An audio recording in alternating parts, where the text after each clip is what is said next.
بجلی نہیں ہے. یہ جو پچھلے انہوں نے خود پروجیکٹ جو کانٹریکٹ سائن کیے تھے اس کو بھی پوری بجلی نہیں دے رہے, اور اس لیے نہیں دے رہے کہ وہاں کوئی مسئلہ, کیپیسٹی ہے ان کی 25% پہ وہ آپریٹ کر رہے ہیں, اس لیے کہ ہمارے پاس پیسہ نہیں ہے اتنا. وہ جو کوئلے کے اوپر پاور پلانٹس ہیں ان کو, کیونکہ کوئلے کی قیمت اوپر چلی گئی ہے, پیسہ نہیں ہے, فورن ایکسچینج نہیں ہے کہ ان کو کوئلہ پورا امپورٹ کر سکے, جس کی وجہ سے آج لوڈ شیڈنگ ہے. تو ڈیمز, پانی کے اوپر بجلی بنتی ہے, کوئی ہمیں فرق نہیں پڑتا باہر مہنگائی ہو یا نہ ہو, یہ پہلے ڈیمز بننی چاہیے تھی. تو اس ہمارے دور میں جو ہم نے 10 ڈیم کے پروجیکٹس, اس میں 3 بڑی ڈیمز ہیں, مجھے بڑے افسوس سے آج کہنا پڑتا ہے کہ وابڈا جو باہر سے, جس کی ریٹنگ ایسی تھی کہ باہر سے اس کو کریڈٹ ملتا تھا, آج انٹرنیشنل اس کی جو کریڈٹ ریٹنگ ہے وہ نیچے چلی گئی ہے جب سے یہ حکومت آئی ہے. اور نیچے جانے کا مطلب یہ کہ اب یہ پیسہ جو چاہیے ڈیمز کے لیے, جو باہر سے قرضے چاہیے جو مل رہے تھے وابڈا کی ریٹنگ کی وجہ سے, سوورن گارنٹی کے باوجود وہ اس کو جو قرضے دے رہے تھے وہ اب ہماری ڈاؤن گریڈ ہو گیا, اور ہمارا جو سارا ڈیمز کا پروجیکٹ ہے وہ اب خطرے میں چلا گیا, کیونکہ پیسہ چاہیے بنانے کے لیے, فورن ایکسچینج ہمارے پاس ہے نہیں, گورنمنٹ کی خود ریٹنگ نیچے چلی گئی ہے, موڈیز نے پاکستان کی کریڈٹ ریٹنگ نیچے لے گئے ہیں. نیچے لے جانے کا مطلب یہ کہ اب ہمیں مشکل سے کوئی بھی قرضہ دے گا, اور قرضہ دے گا تو بہت بڑے سود لے گا, بڑا مہنگا قرضہ ملے گا. تو جب سے یہ آئے ہیں 2 اور خطرے ہو گئے ہیں پاکستان کو. ایک تو ہمارے لیے مشکل ہو گیا ہے باہر سے قرضے لینا, لیکن خاص طور پہ جو وابڈا کی کریڈٹ ریٹنگ نیچے گئی ہے, یہ ہماری ڈیمز, جس میں 2, ایک تو سستی بجلی اور اپنے پانی کے اوپر بنانے والی بجلی, اور دوسرا جو پانی کی سٹوریج ہے جس کی سخت ضرورت ہے اس ملک کو. آج پانی کی قلت ہے, آج کسانوں سے پوچھے تو یہ اگر پروجیکٹس, ان کی وجہ سے دگنی ہو جانی تھی ہماری پانی کی کیپیسٹی, ریزروائرز کی کیپیسٹی. اور اب یہ ایک پروجیکٹ ہے جو جب سے یہ آئے خطرے پہ چلا گیا. اور میں یہ کہنا چاہتا ہوں کہ ہم نے اس کے باوجود کہ یہ جو ساری ہماری, اللہ کا شکر ہے, یہ جو سامنے آ گیا اکنامک سروے میں پاکستان, ہماری گورنمنٹ کی پرفارمنس, اس کے باوجود جو اس میں نہیں لکھا ہوا, سب سے زیادہ ہم نے کوشش کی اپنے نچلے طبقے کو اوپر اٹھانے کے لیے. کسی پاکستان کی تاریخ میں حکومت نے اتنا پیسہ اپنی نچلے کمزور غریب طبقے پہ نہیں خرچ کیا جو ہم نے کیا. ہم نے سب سے پہلے ہیلتھ کارڈ دیا, اور ہیلتھ کارڈ یہ بڑے بڑے امیر ملکوں میں بھی نہیں ہے کہ اب پورے اپنے ہر خاندان کو 10 لاکھ روپے کی ہیلتھ انشورنس کہ کسی بھی ہسپتال میں جا کے اپنا علاج کروا سکے. یہ ہم سمجھتے ہیں کہ ہماری سب سے بڑا, اگر میرے سے پوچھے ایک کہ جو سب سے بڑا ہمارا کارنامہ تھا, وہ کہ اپنے نچلے طبقے کو ہم نے تحفظ دیا. کیونکہ جب ایک غریب گھرانے پہ ایک بیماری آتی ہے تو عموماً وہ مقروض ہو جاتا ہے, ایک پورا خاندان غربت کی لکیر کے نیچے چلا جاتا ہے ایک فرد کے علاج کرتے ہوئے. تو سب سے پہلے تو ہمارا یہ ہیلتھ کارڈ تھا جو سب سے بڑی تھی. اس کے علاوہ ہمارے احساس پروگرامز تھے جس میں سب سے زیادہ پیسہ خرچ کیا گیا. پھر ہمارا کامیاب پاکستان پروگرام تھا جس میں ہم نے تقریباً 1200 ارب روپے کے قرضے رکھے ہوئے تھے, جس میں ہم نے اپنے بینکوں کے ساتھ جو ڈیل کی ہوئی تھی, ہم نے 1200 ارب روپے کی کہ اپنے نچلے طبقے کے لوگوں کو جو سب سے نیچے ہیں ان کے خاندانوں کو روز ہم نے پیسے دینے تھے سود کے بغیر, قرضے دینے تھے اپنی دکانیں کھولنے کے لیے, کسانوں کو تاکہ اپنی زمین پہ لگا سکیں, گھر سود کے بغیر ان کو ہم نے قرضے دینے تھے تاکہ وہ اپنے گھر بنا سکیں. پھر جو مجھے سب سے چیز اس میں نہیں لکھا ہوا ہے اکنامک سروے میں, جو مجھے سب سے زیادہ فخر وہ یہ کہ جب کرونا وائرس پاکستان میں جب اس کا ساری دنیا میں بھی آئی اور ہمارے ملک میں آئی, تو ساری اپوزیشن نے کہا کہ لاک ڈاؤن کر دو. ان سب کی سٹیٹمنٹس ہیں کہ ملک کو لاک ڈاؤن کر دو جس طرح باہر کے ملکوں نے کیا تھا, اور انہوں نے میری تنقید کی کہ تم کیوں نہیں لاک ڈاؤن کر رہے. آج یہ آپ نہ دیکھتے, ہمارا ملک آج وہ غربت ہونی تھی پاکستان میں, ہمارا معیشت تباہ ہو جانی تھی اگر ہم لاک ڈاؤن کر دیتے. اور وہ ہم نے جو فیصلہ کیا صرف اس لیے کہ مجھے پتا تھا کہ جس وقت ہم نے لاک ڈاؤن کرنا تھا, ملک بند کرنا تھا, ہمارے غریب لوگوں نے پس جانا تھا. ہماری عام آدمی نے, دہاڑی دار, جو چھابڑی والا, جو بیچارے دن کی کمائی کر کے بچوں کا پیٹ پالتے تھے, ان کا کیا بننا تھا. تو ہم نے فیصلہ کیا کہ ہم نے پورا لاک ڈاؤن نہیں کرنا. اور وہ فیصلہ جو آج اس اکنامک سروے میں آپ کے سامنے آ رہا ہے کہ ہم نے اپنے ملک کو بھی بچا لیا, اپنی اکانومی بچائی, اپنے غریب لوگوں کو بچایا, اور پھر اپنے لوگوں کو کرونا سے بھی بچا لیا. مقابلہ کریں ہندوستان میں, جدھر اب لیٹسٹ جو بی بی سی کی میں رپورٹ پڑھ رہا تھا کہ 50 لاکھ لوگوں کی جانیں گئی ہیں کرونا سے, اس کا مقابلہ کریں پاکستان سے. اللہ کا کرم ہے, ہمارا 31,000 ٹوٹل ہمارے جو اموات ہوئی تھی. تو وہ بہت بڑی کامیابی تھی, اور جو میں اس میں اکنامک سروے میں نہیں آئی. اب جب سے یہ حکومت آئی ہے, یہ ذرا 2 مہینے ہوئے ہیں اب, تو 2 مہینے میں ہوا کیا ہے. سب سے پہلے تو ساری تنقید ہمارے اوپر ہوئی 3.5 سال میں کہ جی انہوں نے مہنگائی کر دی, لوگوں کا معاشی قتل کر دیا مہنگائی کر کے, مہنگائی مارچ بھی کر دی کہ جی مہنگائی مارچ کر کے گورنمنٹ گراؤ, لوگوں کا بہت برا حال ہے. جو ٹی وی دیکھو, جو ان کے خاص ان کے صحافی تھے, اور میں دیکھ رہا ہوں کہ آج بڑی خاموشیاں ان کے اندر, جو ان کے پیٹ صحافی تھے, وہ جا کے پبلک میں لے کے جا رہے ہیں مائک, جی بتائیں آپ کا کیا حال ہے, اور وہ کہیں جی بڑا مہنگائی ہے, کدھر رہنے آپ پاکستان, اور ہمیں بڑا برا بھلا کہا گیا. تو جب یہ آئے تھے تو بڑی انہوں نے سازش اتنی بڑی کی, ملک میں کسی طرح اس گورنمنٹ کو گرایا جائے, تباہ کر رہی ہے. تو سب سے پہلے تو ان کو مہنگائی کم کرنی چاہیے تھی, لیکن انہوں نے کیا مہنگائی کم کی.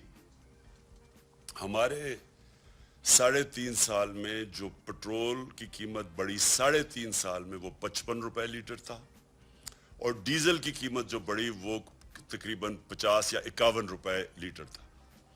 انہوں نے آتے ساتھ ہی پچھلے 10 دنوں میں 60 روپے لیٹر پٹرول کی قیمت بڑھائی, اور 60 روپے لیٹر ڈیزل کی قیمت بڑھائی. پھر ہمارے دور میں گیس دیکھیں گیس کی قیمت کتنی بڑھی. ان کے دور میں 45% انہوں نے گیس کی قیمت بڑھا دی. بجلی کی قیمت 10 روپے یونٹ اوپر بڑھا دیا انہوں نے. ابھی جو لوگوں کو پتہ چلے گا کہ مہنگائی ہوتی کیا ہے.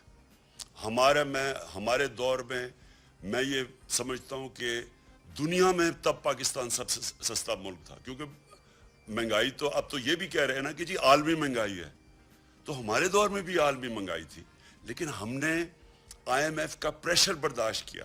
جب انہوں نے ہمیں کہا کہ پٹرول اور ڈیزل کی قیمت بڑھاؤ, تو ہم نے وہ بجائے بڑھانے کے 10 روپے کم کر دی.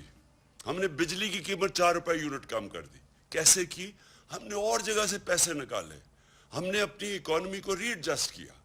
ہمیں پتا تھا کہ اس سے پریشر پڑے گا, لیکن پریشر لیا ہم نے IMF کا. اس کی وجہ کیا تھی کہ ہم وہ گورنمنٹ ہے جس کی لیڈرشپ کا جینا مرنا پاکستان ہے. یہ وہ لوگ ہیں جن کے اربوں ڈالر باہر پڑے ہوئے ہیں, ان کے لیڈرز باہر بیٹھے ہوئے ہیں, ان کا سٹیک پاکستان میں نہیں ہے, یہ کبھی باہر کا پریشر نہیں لے سکتے. اور یہ جو مہنگائی کی ہے, میں سمجھتا ہوں کہ پاکستان کی تاریخ میں کسی حکومت نے اتنے تھوڑے وقت میں اتنی مہنگائی نہیں کی. اور یہ ابھی لوگوں کو پورے جب بل ملیں گے 1 تاریخ کو, تو پوری طرح اندازہ ہوگا کہ ہوا کیا.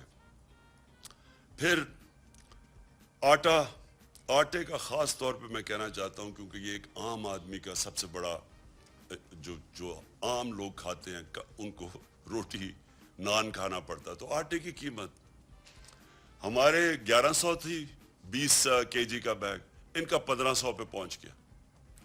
اور یہ عام آدمی کو سب سے زیادہ تکلیف دے گا. ابھی تھوڑی دیر میں مجھے تو خوف ہے کہ کیسے عام ایک گھرانہ اپنا پورا بجٹ پورا کرے گا. پھر جو ہمارے اوپر جو کہہ رہے تھے بہت بڑی مہنگائی ہے, ہم سمجھتے ہیں کہ ان کی مہنگائی ہمارے سے دگنی نہیں اس سے بھی 3 گنا بھی زیادہ بڑھ جائے گی جو ہم دیکھ رہے ہیں. سود انہوں نے ابھی 15% پاکستان کا انٹرسٹ ریٹ کیا ہے. یہ جس طرح کی مہنگائی جا رہی ہے یہ جائے گا 20% کے اوپر کم از کم, اور شاید اس سے بھی اوپر چلا جائے, جس سے انڈسٹری کو, بزنس کو بہت بری طرح متاثر ہوگا, جس سے روزگار متاثر ہوگا. سیمنٹ میں صرف ایک کہنا چاہتا ہوں کیونکہ یہ بھی عام لوگ گھر بنانا چاہتے ہیں, 600 روپے بوری سے 1000 روپے بوری پہ پہنچ گیا سیمنٹ. اس کا مطلب ساری کنسٹرکشن انڈسٹری کو افیکٹ ہو گیا, اور اس سے ساری جو روزگار دیتی ہے کنسٹرکشن انڈسٹری وہ نیچے آ گئی ہے. پھر ہمارا جو ایکسچینج ریٹ ہے روپیہ, وہ 202 روپے پہ, ڈالر جو ہے وہ 202 روپے پہ پہنچ گیا. اس کے بھی ابھی آگے اثرات آنے والے ہیں, کیونکہ اس کا مطلب جو بھی چیزیں باہر سے امپورٹ کریں گے وہ مہنگی ہوں گی. پھر میں اسٹاک ایکسچینج 3500 پوائنٹس نیچے چلا گیا ہے. لوڈ شیڈنگ کا آج یہ حال ہے کہ آج کدھر گئی ہے بجلی؟ ہم بھی 3.5 سال تھے, کبھی کسی نے اس طرح کی لوڈ شیڈنگ دیکھی ہے؟ تو بجلی تو ہے, گئی کدھر؟ کوئی غائب تو نہیں ہوگی, کوئی لے تو نہیں گیا ساتھ. تو لوڈ شیڈنگ اس میں نااہلی بھی ان کی ہے, اور کیونکہ انہوں نے ہی وہ پاور پلانٹس بنائے ہوئے تھے جو امپورٹڈ فیول پہ, جب ان کی قیمت اوپر گئی کوئلے کی اور گیس کی, تو وہ بھی اس کی وجہ سے ان کے پاس پیسہ ہی نہیں ہے پوری طرح بجلی دینے کا لوگوں کو. اور جو میں آگے کہہ رہا ہوں کہ ہماری معیشت کا مجھے افسوس سے کہنا پڑتا ہے کہ جو موڈیز نے پاکستان کو ڈاؤن گریڈ کیا, اس بعد اور مشکلات پاکستان کی آ جائیں گی, کیونکہ اس کا مطلب کہ ہم اب اپنی جو قرضے ہیں جو ہمیں قسطیں واپس کرنی ہیں وہ ہم پوری طرح دے نہیں سکیں گے, ہمارے پر قرضے اور بڑھتے جائیں گے. اور جو سب سے بڑا خوف ہے ہمیں ملک خدا نہ خواستہ وہ ڈیفالٹ نہ ہو جائے, کیونکہ ڈیفالٹ کا مطلب کہ ہماری معیشت کے اوپر اور ایسا سٹرین پڑے گا کہ وہ بڑی دیر لگے گی ملک کو پھر سے اٹھانے کو, اگر وہ خدا نہ خواستہ ہو گیا. اب میں جو اصل چیز پہ آیا ہوں کہ اگر ان کی تیاری نہیں تھی, اگر یہ معاشی طور پہ تیار ہی نہیں تھے کہ ملک کو سنبھالنا, تو کیا وجہ تھی کہ اتنی سازش کر کے حکومت گرائی ہے؟ اگر یہ ملک ہی نہیں سنبھال سکتے تھے, نہ یہ مہنگائی سنبھال سکے ہیں, نہ معیشت کو سنبھال سکے ہیں, تو کیا وجہ تھی, جلدی کیا تھی؟ تیاری کر لیتے, انتظار کر لیتے, 1.5 سال اور حکومت رہ گئی تھی, اور وہ اس کی وجہ اب سب کے سامنے آ گئی. ان کا کبھی بھی پاکستان کا ایجنڈا نہیں تھا. یہ جو بیرونی سازش جو باہر سے مل کے انہوں نے کیا ہے, وہ ڈونلڈ لو نے جو ہمیں دھمکی دی کہ جناب آپ اگر عمران خان کو نہیں ہٹائیں گے تو یہ ہو جائے گا, اگر ہٹا دیں گے تو ہم سب کچھ معاف کر دیا جائے گا. تو ڈونلڈ لو نے جب وہ سائفر بھیجا تو اگلے دن ہی جس کو بھی اس نے دھمکی دی, اگلے دن سب کچھ ہونا شروع ہو گیا. وہ عدم اعتماد بھی اگلے دن ہو گئی, اس کے بعد پھر لوگوں نے بھی جانا شروع کر دیا. یعنی جب معیشت اوپر جا رہی ہے, پہلے 2 سال جاتے جب ملک کے حالات مشکل تھے, جب ہم کرونا سے بھی لڑ رہے تھے, اور پھر جو IMF کے پروگرام میں ہم نے خرچے اپنے سارے کم کیے, بے روزگاری تھی, تو جانا تو تب چاہیے تھا. تو جب 6% گروتھ ریٹ پہ ملک جا رہا ہے, تو کیا وجہ ہے کہ یہ کوئی 20-40 لوگوں نے لوٹے ہونے کا فیصلہ کیا؟ کیونکہ یہ سازش کا حصہ تھا. وہ اس لیے نہیں جا رہے تھے کہ ملک کے اب حالات برے ہیں, وہ اس لیے جا رہے تھے کہ یہ پلان کیا ہوا تھا گورنمنٹ گرانے کا, اور یہ بیرونی سازش کے اندر یہ ملے ہوئے تھے ساتھ, یہ جو میر جعفر اور میر صادق ہے. اور اب آپ کے سامنے آ گیا کہ یہ تو کہہ رہے تھے جی ہم نے مہنگائی بہت ہے, تو مہنگائی تو اب اس سے زیادہ بڑھ گئی ہے, اور اس سے کئی گنا زیادہ بڑھے گی. تو اگر معیشت یہ کہہ رہے تھے کہ ہم نااہل ہیں, تو یہ معاشی حالات تو آپ کے اب سامنے ہیں. اصل میں یہ کیوں آئے تھے؟ یہ آئے تھے اس ملک میں اپنے کرپشن کے کیسز ختم کرنے کے لیے. یہ آئے تھے NRO 2 لینے کے لیے. NRO 1 کیا تھا جنرل مشرف نے, جس میں اس ملک کی تباہی ہوئی, جس میں یہ دونوں نے آ کے ملک لوٹا, 4 گنا زیادہ ہمارے قرضے بڑھائے. اور اب یہ NRO2 تھا کہ جو انہوں نے 10 سال میں چوریاں کی تھی وہ معاف کروانے آئے تھے. اب یہ تماشا دیکھیں کیا ہو رہا ہے. آج یہ نیب کا جو بل پاس کریں گے, اس سے زیادہ شرمناک چیز اس ملک میں ہو ہی نہیں سکتی. شہباز شریف اب پرائم منسٹر نیب کا سربراہ بن جائے گا. FIA جس کے اندر ان کے اوپر وہ مقصود چپڑاسی کے کیس تھے, اور وہ جو 4 ارب اس کا تھا, 4.25 ارب, اور 16 ارب نوکروں کے نام پہ, اور پھر 24 ارب کے ٹوٹل ان کے اس کے شہباز شریف کے کیسز تھے. اب یہ FIA کے اوپر بھی خود بیٹھ گیا, نیب کے اوپر بھی خود بیٹھ گیا. اب ان کا مقصد کیا ہوگا کہ جو انہوں نے چوریاں کی تھی, پہلی چوریاں معاف ہو گئی تھی. انہوں نے جو 11 سال 90 کی دہائی میں چوریاں کی تھی, وہ جنرل مشرف نے ان کو NRO دے دیا تھا, وہ معاف ہو گئی تھی. وہ اربوں روپیہ ہضم کر بیٹھے تھے. اب جو پچھلے 10 سال کی چوریاں تھی, 8 سے لے کے 18 تک, اب اس کے لیے ان کو NRO چاہیے تھا, جس کی وجہ سے یہ ساری سازش انہوں نے کی تھی. اب یہ جب نیب کے اوپر شہباز شریف بیٹھ جائے گا اور FIA کے اوپر بھی وہ بیٹھ جائے گا, جس میں اربوں روپے کے, ان کے 45 ارب روپے کے کیسز ہیں شریف خاندان کے, تو کبھی کسی دنیا کے قانون کے اندر کبھی ملزم بھی قاضی بنا ہے؟ کبھی یہ ہو سکتا ہے کہ میرے کیسز ہیں اور میں ہی اوپر فیصلہ کروں؟ اور یہ سب سے زیادہ آج پاکستان کی عدلیہ کا ٹرائل ہے. یہ سمجھ جائیں کہ ساری قوم اب دیکھ رہی ہے یہ مذاق, کہ اگر پارلیمنٹ یہ پاس بھی کر دے تو کیا یہ پاکستان کی کانسٹیٹیوشن کی سپرٹ کے ساتھ جاتا ہے؟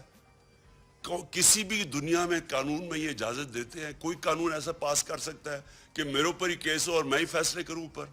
اگر سہولت ان کو دینی ہے تو جو پاکستان میں جیل میں چھوٹی چھوٹی چوروں پہ لوگ بھرے ہوئے ہیں, ان کو بھی یہ سہولت دے دیں کہ وہ بھی اپنے اوپر بٹھا کے اور اپنے فیصلے کروا لیں.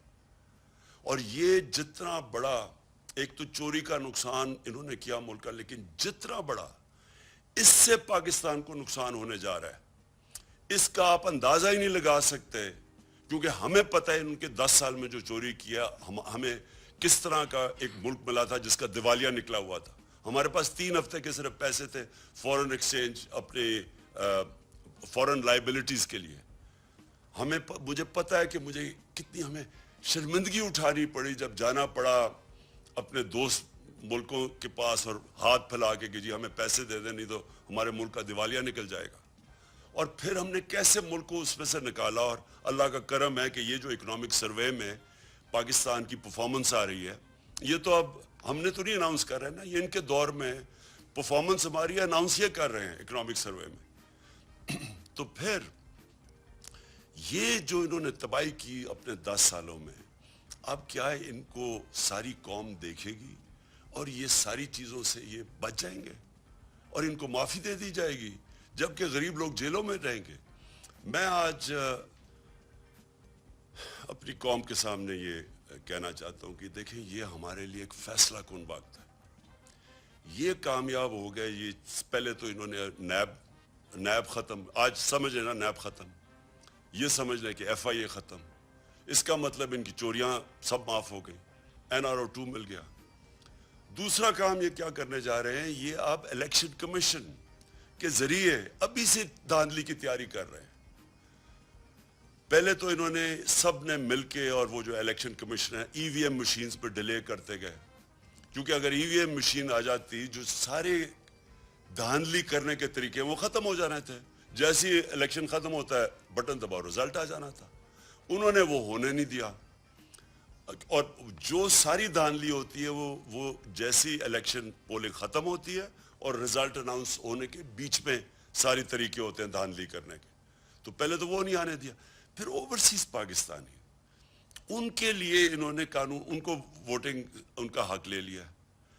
پہلی چیز کہ وہ لوگ جو سب سے بڑا اثاثہ ہے اس ملک کا, بیرون ملک پاکستانی, جو یہاں ابھی آپ کو میں نے بتایا 31 ارب ڈالر جنہوں نے بھیجا اس ملک کو. دیکھ لیں کہ IMF نے کتنا ہمیں اب تک پیسے دیے یا امداد کتنی آئی ہے, اور دیکھ لیں کہ ان لوگوں نے اس ملک کے اوپر ہمارے اوپر کس طرح اس ملک کی خدمت کی ہے. ان کو یہ ووٹنگ رائٹ صرف اس لیے نہیں دے رہے کہ ان کو ڈر ہے کہ وہ ان کو ووٹ نہیں ڈالیں گے.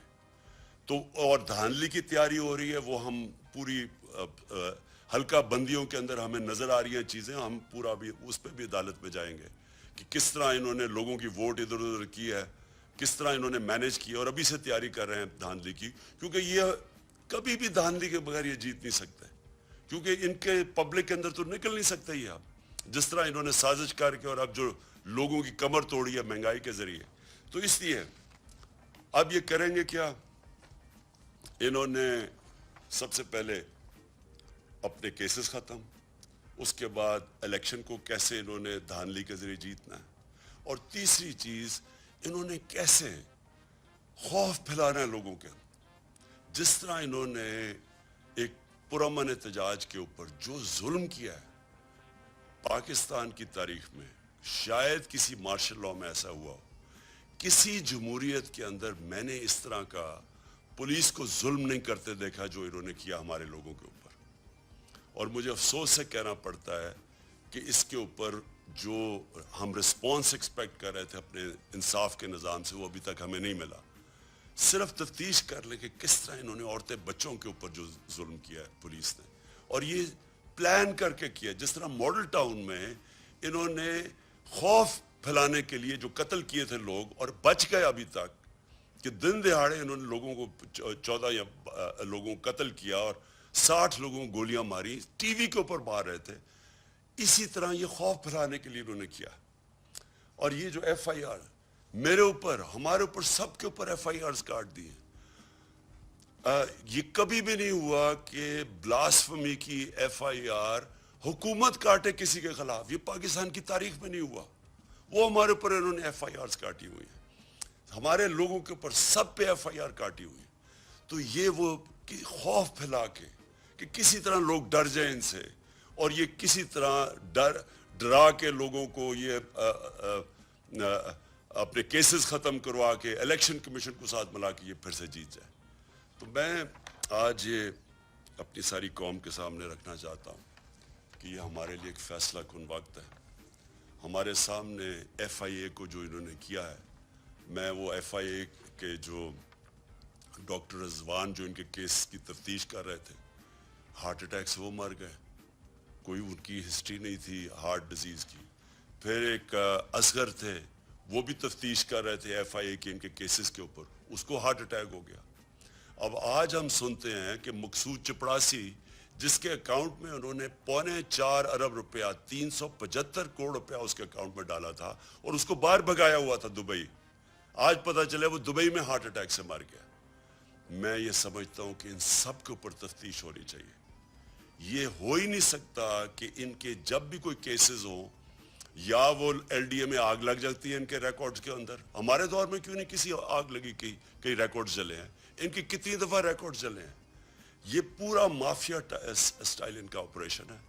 خوف پھیلاتے ہیں, لوگوں کو ڈراتے ہیں, پھر خریدتے ہیں, یا خریدتے ہیں یا ڈراتے ہیں. اس کے اوپر پوری تفتیش ہونی چاہیے کہ یہ مقصود چپڑاسی بھی ہارٹ اٹیک سے گیا, اور یہ دو بھی. اور پھر ایک ایف آئی اے کے نیب کے آج میں صبح اخبار میں پڑھ رہا ہوں کہ نیب کے جو تفتیش کر رہا ہے ایک آفیسر, جو تفتیش کر رہا ہے پنڈی میں آصف زرداری کے کیسز, اس کو اس کے گھر پہ چھاپا پڑا ہے, اس کا دروازہ توڑ کے اندر لوگ گھسے ہیں اور وہ کوئی چیزیں ڈھونڈ رہے تھے, اور وہ آج خبر آئی ہے. تو جب آفیسرز ہی نہیں, کون ان کے خلاف بولے گا؟ اب جب یہ اوپر بیٹھ گئے ہیں تو ان کو تو سارا ایک مافیا کنٹرول ہو گیا. تو میں آج آخر میں یہ بات کرنا چاہتا ہوں کہ, اور یہ میری آخری بات ہے آپ سب سے, کہ دیکھیں ہمارے پاس اب 2 راستے ہیں. ہم چپ کر کے یہ سہ جائیں تو یہ ملک جس طرف جا رہا ہے اور جدھر یہ لے کے جا رہے ہیں, اس کا کوئی مستقبل نہیں ہے. معیشت کا آپ نے دیکھ لیا, مہنگائی آپ نے دیکھ لی. اب یہ جو کنٹرول کریں گے سارے ادارے, ان ساروں کو ختم کریں گے, اور یہ جتنے بھی پاکستان کے ادارے ہیں آہستہ آہستہ, کیونکہ انہوں نے اپنے آپ کو اوپر رکھنا ہے قانون سے, کیونکہ یہاں قانون کی بالادستی نہیں ہوگی, یہاں ان ڈاکوؤں کی کنٹرول ہوگا. انہوں نے اوپر بیٹھ کے ساری پاکستان کے ادارے تباہ کر رہے ہیں. ہمارے دور میں ذرا سوال پوچھتا ہوں کہ بتائیں کسی کے اوپر جھوٹا کیس کیا, کتنی ایف آئی آرز کسی کے اوپر کٹوائی. انہوں نے 3 دفعہ لانگ مارچز کی, کبھی کسی کے اوپر کوئی ایک فائر کیا, ٹیئر گیس کا, کبھی ہم نے ان کو تنگ کیا, روڈ بلاکس کیے, کنٹینر لگائے. کتنی دفعہ ہم نے کیا. میں نے کبھی عدالتوں کے اندر کبھی انٹرفیئر کیا, کبھی ہم نے نیب کے اندر کوئی انٹرفیئر کیا, کبھی ایف آئی اے سے کوئی جھوٹے کیسز بنائے. ہم سب کے اوپر کیسز بن رہے ہیں, ساروں کو ڈرایا دھمکایا جا رہا ہے.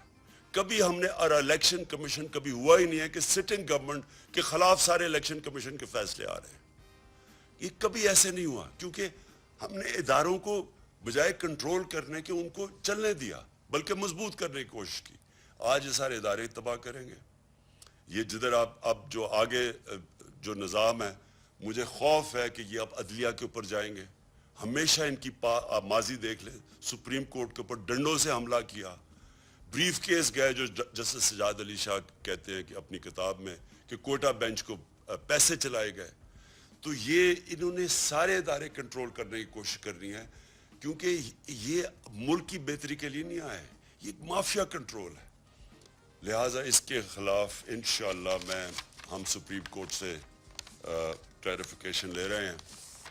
اپنی جو ہمارا اگلے لائحہ ہے لانگ مارچ کا, جیسے مجھے ملے گا میں اعلان کروں گا انشاءاللہ ایک ایسا احتجاج جو ہمارے شہری نکلیں گے اور کم از کم اپنی آواز بلند کریں گے. یہ جو یہاں اس ملک میں ہم سب کے سامنے یہ ظلم ہو رہا ہے.